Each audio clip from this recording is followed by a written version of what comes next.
todas e a todos. Antes de nada, eu quero solidarizarme coa folga dos traballadores e traballadoras do ensino secundario, que sabedes que hoxe tiveron unha gran manifestación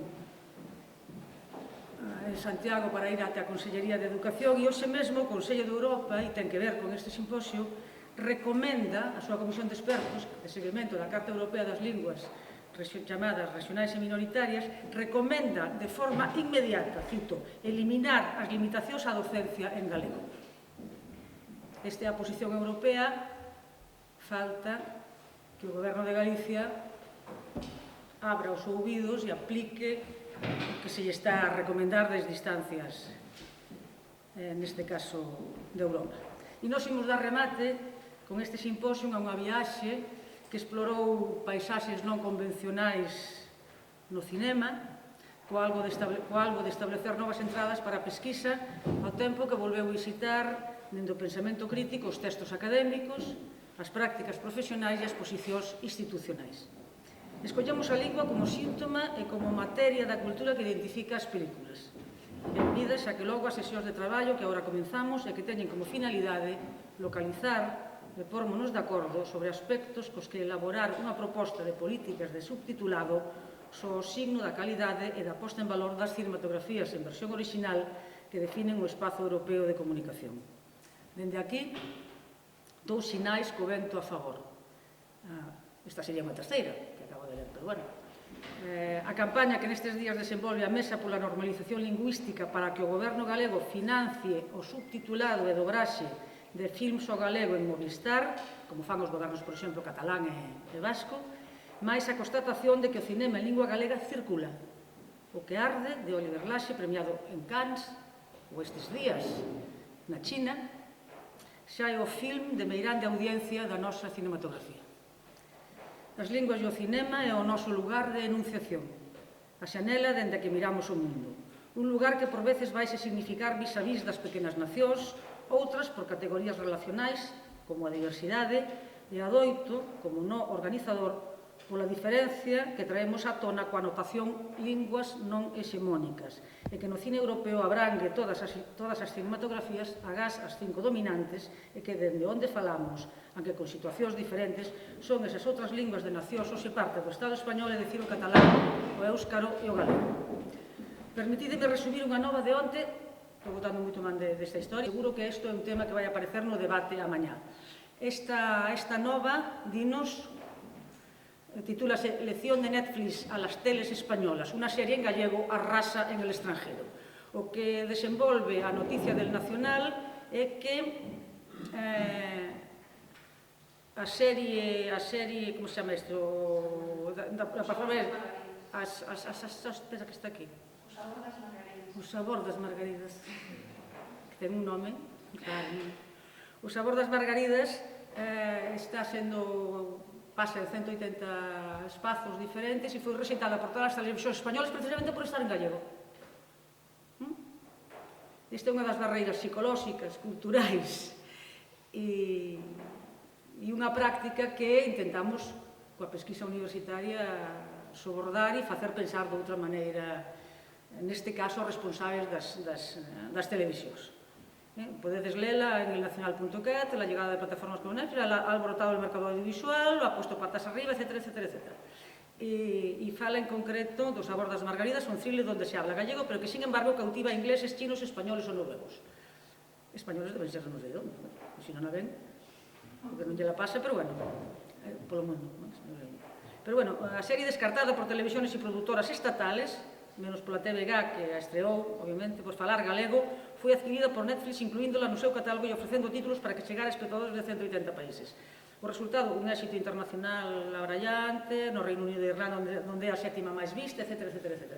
Pero, bueno, son novas que sempre estamos pendentes de recoller, porque son tamén indicadores de por onde van as prácticas, en algúns casos, e as audiencias, e por onde onde se manteñen institucións como son as propias televisións, institucións sociais neste caso.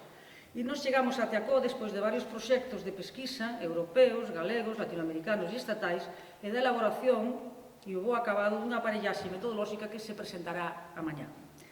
E se unha das conclusións da investigación cara ao espazo digital europeo, o papel das pequenas cinematografías en versión original que rematábamos en 2015, conclusión tirada de aportacións en entrevistas semidirixidas do grupo de expertas, mantén que a disponibilidade de películas en versión original e versión original subtitulada constitúese como opción irrenunciável e insustituível no actual mapa cultural europeo en tanto garantía de sucedo da circulación transfronteiriza. O proxecto EUVOS, que nos convoca, considera o cine en linguas non hexemónicas como parte dun proceso urxente de revisión dun discurso institucional adrede reductor. Na nosa posición crítica á lingua, esa construción comunal na historia non debe entenderse como unha variable independente de quita e pon, senón como un material que configura non só o sentido dunha obra, como o seu significado no cadro do discurso social no que se emprega. Estamos aquí coas resonancias de Wittgenstein. E no horizonte dun cinema que ao mesmo tempo que nos fai visível, nárranos para os máis e demanda un certo, no decir de Wilhelm, creative understanding, unha comprensión creativa ao mesmo tempo do espectador. Na definición de diversidade, e isto sempre o remarcamos, na definición de diversidade coa que traballamos neste proxecto resoa o pensamento do profesor brasileiro Muniz Sodré, quen advertía sobre a necesidade de precisar o termo. Adoito, a xente entende a diversidade como recoñecemento da pluralidade de costumes, formas de vida, etc. Pero para min, díxonos Muniz Sodré, é a ocupación de territorios diferenciados. É recoñecer a posesión que un ten do seu lugar, o cinema no noso caso. A diversidade é axenciamento, empoderamento dos diferentes recursos de comunicación económicos, financeiros, dos recursos necesarios para non ser un simple obxecto da mirada do outro, senón ter capacidade de produción. Ben, para alén do seu significado literal, Europa, versión original subtitulada, o acrónimo EUVOS, en lingua galega, xungue o persoal, é dicir, o autoral, neste caso, no colectivo, composicións como as do profesor da Universidade de Cali, en Colombia, Jesús Martín Barbero, cando sostén que toda identidade se xera e se constitúe no acto de narrarse como historia, no proceso e na práctica de contarse aos outros. A devandita o que arde ou longa noite, por citarmos filmes de sucedo en sala neste momento, serían bons exemplos. Estamos nos contando a través destes filmes aos outros. E estamos participando do que é a interculturalidade en acto. A maior abondamento coincidimos co profesor Jacques Guillot, que será o conferenciante que a seguido interveña, cando advirte que se estas cinematografías en linguas non hexemónicas teñen unha posibilidade de existir, é, sobre todo, grazas ás axudas públicas a escala local ou da Comunidade Europea de cara a paliar as insuficiencias dun mercado que pasa tanto das producións independentes denominadas menores como das militantes e de vanguarda.